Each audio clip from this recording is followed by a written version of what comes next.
भगवान शिव के कृष्ण दर्शन नामक अवतार की कथा। नंदीश्वर कहते हैं, सनत कुमार जी, भगवान शंभु के उत्तम अवतार का नाम कृष्ण दर्शन है, जिसने राजा नभक को ज्ञान प्रदान किया था। उसका वर्णन करता हूँ, सुनो। श्राद्ध देव नामक मनु के जो इक्ष्वाकु आदि पुत्र थे, उनमें नवम नाम का नभक था, जिनका पुत्र नभाग नाम से प्रसिद्ध हुआ। नभाग के ही पुत्र अम्बरीश हुए, जो भगवान विष्णु के भक्त थे तथा जिनकी ब्राह्मण भक्ति देखकर उनके ऊपर महर्षि दुर्वासा प्रसन्न हुए। मुने, अम्बरीश के पितामह जो नभग कहे गए थे, उनके चरित्र का वर्णन सुनो। उन्हीं को भगवान शिव ने ज्ञान प्रदान किया था। मनुपुत्र नमक बड़े बुद्धिमान थे। उन्होंने विद्या अध्ययन के लिए दीर्घकाल तक इंद्रिय संयम पूर्वक गुरुकुल में निवास किया। इसी बीच में इक्ष्वाकु आदि भाइयों ने नवक के लिए कोई भाग न देकर पिता की संपत्ति आपस में बांट ली और अपना अपना भाग लेकर वे उत्तम रीति से राज्य का पालन करने लगे। उन सब ने पिता की आज्ञा से ही धन का बंटवारा किया था। कुछ काल के पश्चात ब्रह्मचारी नवग गुरुकुल से सांगोपांग वेदों का अध्ययन करके वहां आए। उन्होंने देखा सब भाई सारी संपत्ति का बंटवारा करके अपना अपना भाग ले चुके हैं।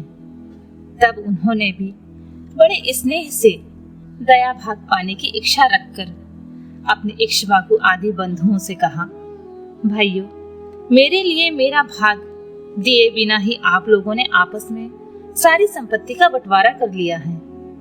अतः अब प्रसन्नता पूर्वक मुझे भी हिस्सा दीजिए।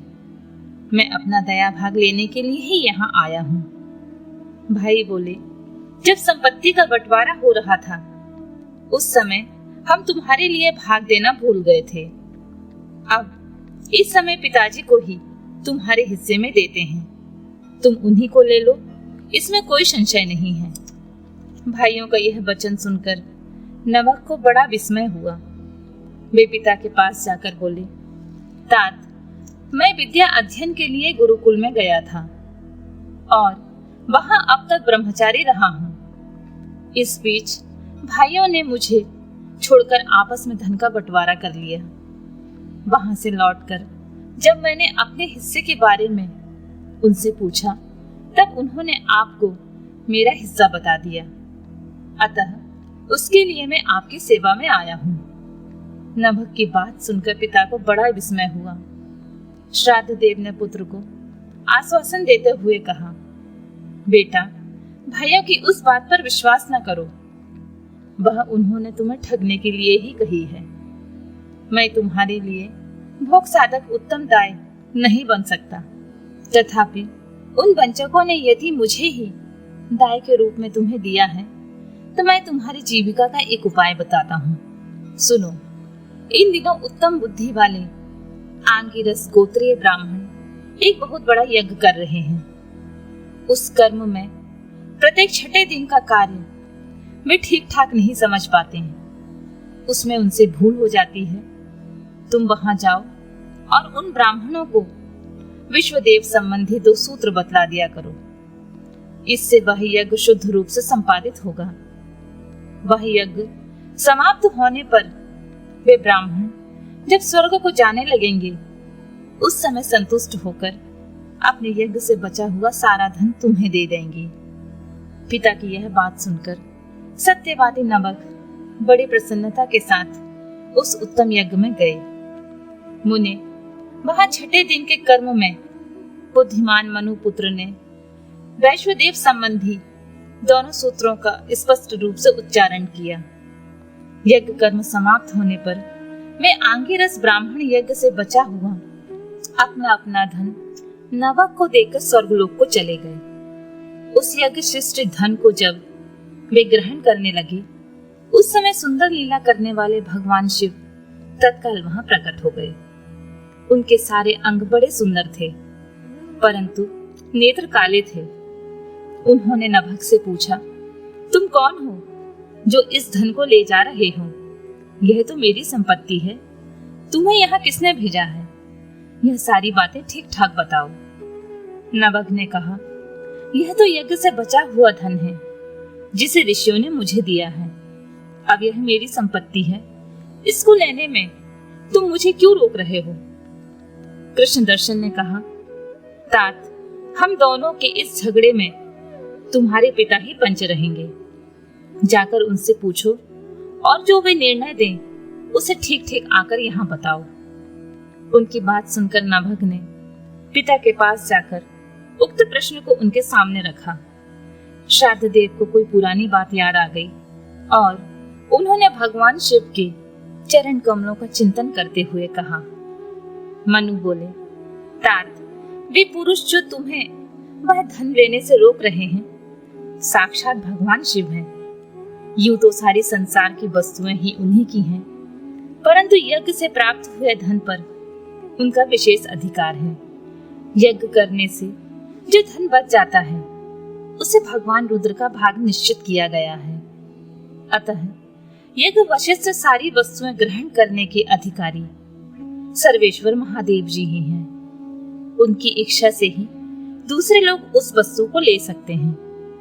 भगवान शिव तुम पर कृपा करने के लिए ही वहां वैसा रूप धारण करके आए हैं। तुम वहीं जाओ और उन्हें प्रसन्न करो, अपने अपराध के लिए क्षमा मांगो और प्रणाम पूर्वक उनकी स्तुति करो।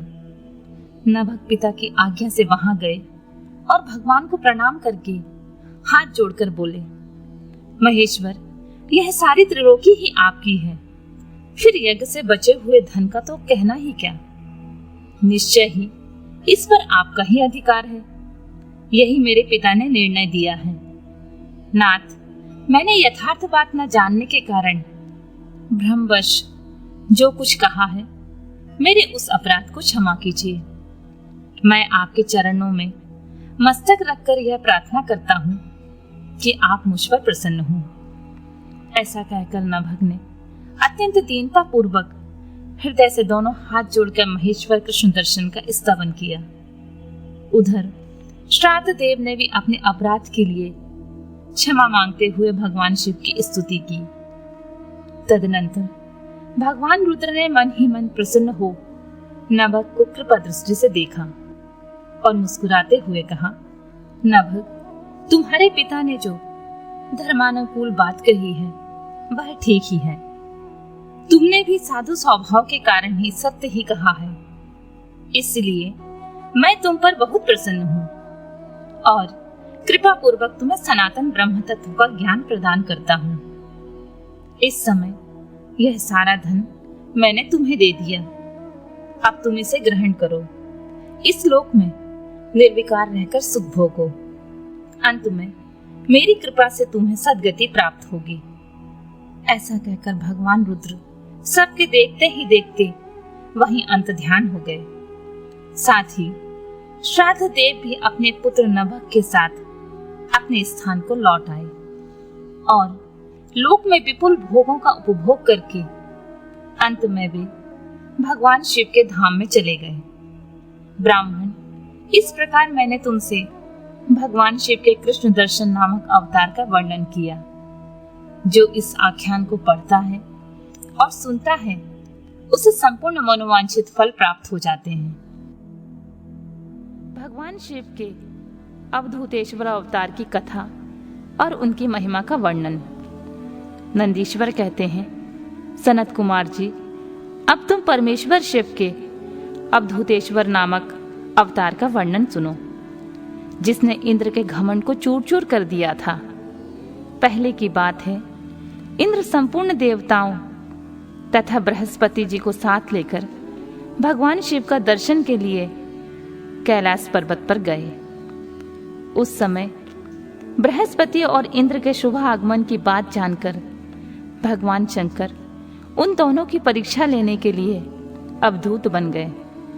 उनके शरीर पर ना कोई वस्त्र था, वे प्रज्वलित अग्नि के समान तेजस्वी होने के कारण महाभयंकर जान पड़ते थे। उनकी आकृति बड़ी सुंदर दिखाई देती थी। वे राह रोककर खड़े थे। बृहस्पति और इंद्र ने शिव के समीप जाते समय देखा एक अद्भुत शरीरधारी पुरुष रास्ते के बीच में खड़ा है। इंद्र को अपने अधिकार पर बड़ा गर्व था, इसलिए वे यह न जान सके कि ये साक्षात भगवान शंकर हैं। उन्होंने मार्ग में खड़े हुए पुरुष से पूछा, तुम कौन हो? इस नग्न अवधूत वेश में कहां से आए हो? तुम्हारा नाम क्या है? ये सब बातें ठीक ठीक बताओ, देर ना करो।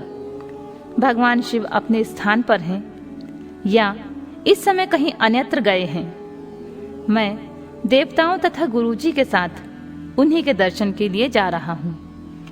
इंद्र के बारंबार पूछने पर भी महान कौतुक करने वाले अहंकारी यो महायोगी त्रिलोकीनाथ शिव कुछ न बोले, चुप ही रहे। तब अपने ऐश्वर्य का घमंड रखने वाले देवराज इंद्र ने रोष में आकर उस जटाधारी पुरुष को फटकारा और इस प्रकार कहा, अरे मूढ़ दुर्मते, तू बार बार पूछने पर भी उत्तर नहीं देता, अतः तुझे वज्र से मारता हूं। देखूं कौन तेरी यहां रक्षा करता है। ऐसा कहकर उस दिगंबर पुरुष की ओर क्रोधपूर्वक देखते हुए इंद्र ने उसे मार डालने के लिए वज्र उठाया। यह देख भगवान शंकर ने शीघ्र ही उस वज्र का स्तंभन कर दिया। उनकी बाह अकड़ गई, इसलिए वे वज्र का प्रहार न कर सके।